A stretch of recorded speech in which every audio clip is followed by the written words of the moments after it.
Hello and welcome to this Affinity photo tutorial, which is mainly aimed at beginners and people who've only just brought Affinity Photo, but it could be helpful to other users as well.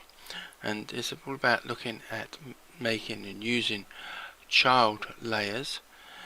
And basically what a child layer is as it is a layer that is moved and attached to another layer, so those two layers will work together, and the layer that is attached to the first layer, which is then called the child layer, will only affect or be attached to that layer. It will not affect anything else.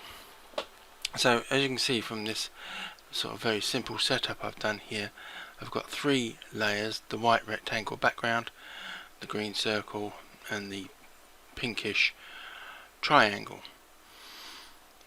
Now if I want to make the pink triangle a child layer of the green ellipse, it's probably, I call it the easiest way to do this, but a lot of people do seem to have a lot of trouble clicking and moving layers.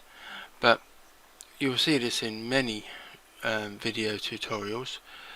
Like, you click on the icon of the layer you want to move, you keep down the left mouse button, and you can move it slightly to the right and down towards the layer you want to put it into, and a blue line will appear across here. And if that blue line only goes up as far as in this case the green circle icon, when you let go of the mouse button, that layer will become a child of this green layer.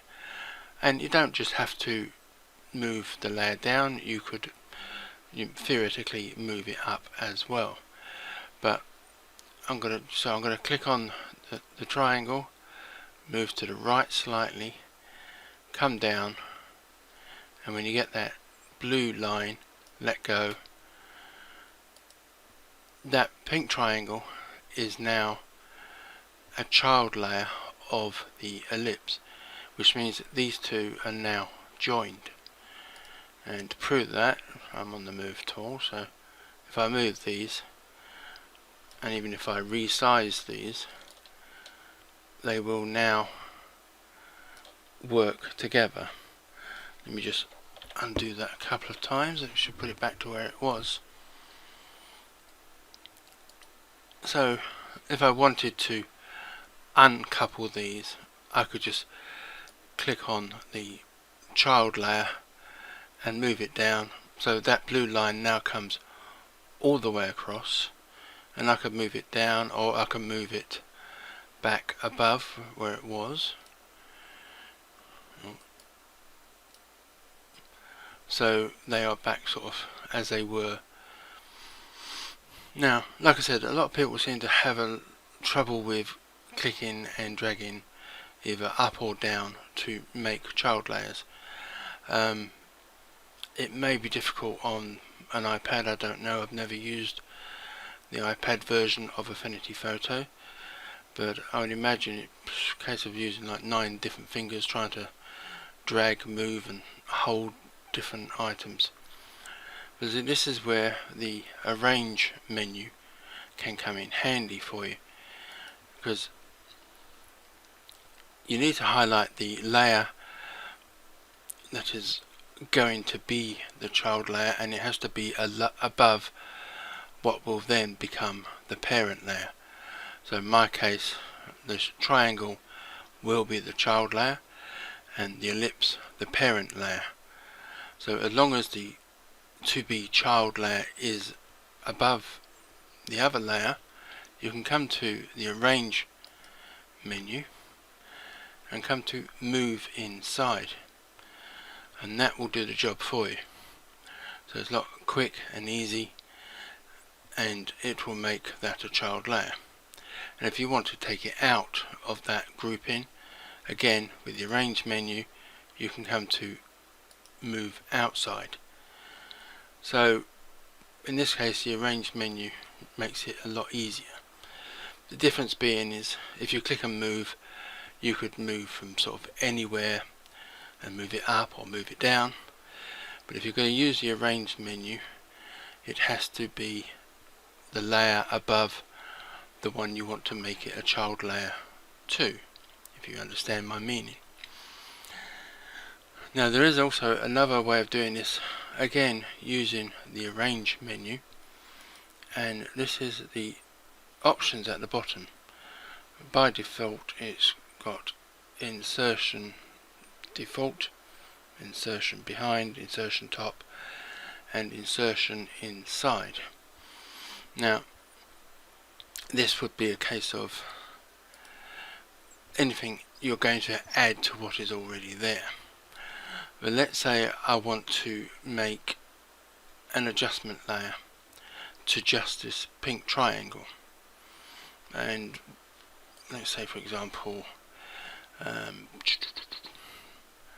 let's go with levels, and I wanted to just make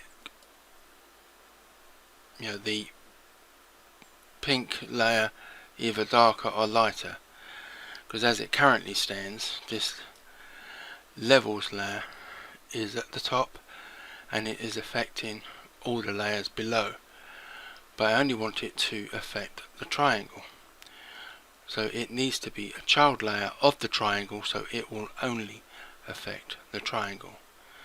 So let me delete that. So I've got to make sure that the layer that I want to be affected only is highlighted, so in this case the triangle, and then if I come to the arrange menu and click on insertion inside, the next thing I do, which will be add the adjustment, in this case levels, it will automatically insert that inside. If I come back to the arrange menu, it's gone back to being the default option, which will always be, it would have inserted that at the top of the stack. So now, move this to one side slightly, if I alter this gamma here, it is only affecting the triangle, it is not affecting any other of the layers, because it is a child layer of just that triangle. I hope that makes sense. So what you got to remember that is, if you want to do a certain thing, and let's say I want to add a new adjustment, you could use one of these other options like insertion behind, insertion top. Basically this would be, if you clicked on insertion top for example, the next thing you add will be inserted at the top of the layer pile. So it's probably just far easier to highlight whatever is currently top, add your next adjustment, and it will automatically be added to the top of the layer pile. And insertion behind, basically it will insert whatever you add behind the current layer. So we'll try insertion behind. I'll highlight the ellipse, and I will, let's try a recolor just to change the color of that white. So you can see the recolor has been added behind the ellipse layer that was highlighted, and I don't know whether I can change the white with this. No, I probably can't. I can probably change the lightness. There we go. I can change the color that way. So basically that's what I mean. You can use the arrange menu to either move inside or move outside to make child layers, or if you know what your next adjustment is going to be and you want it to be a child layer, use the insertion inside option and then pick whatever adjustment you are going to make. So let's see this sort of in sort of more better, how it works. I've made this sort of quick setup of an image I took of where I live and walking on the Naze, and I've added some text, and I want to add some texture to this text, and this is the texture that I've randomly picked, and I'm just going to try that. So I'm going to right click this and select copy, and make sure that my text layer is highlighted. Come to the arrange menu, click on insertion inside. So the next thing I do will insert it inside the layer that is highlighted, so I can come to edit and paste. So that has now been made a child layer of the text. So then it's just a case of my resizing this texture. Come back out again. To fit in the text better. I mean, it doesn't necessarily look great, but you get the idea that using the arrange menu and insertion inside, the next option can be add an adjustment, or it can be copy, and I'm guessing it can be other things as well. I've not tested the availability of what will happen with the insertion inside, but it works with adjustments and it works with copy and pasting. So that is a quick way of making a child layer if you know that that is going to be the next step that you want to do in your adjustments. So hopefully this has been of some help to anybody that's wanted a bit more help with child layers. So thank you for watching, and goodbye.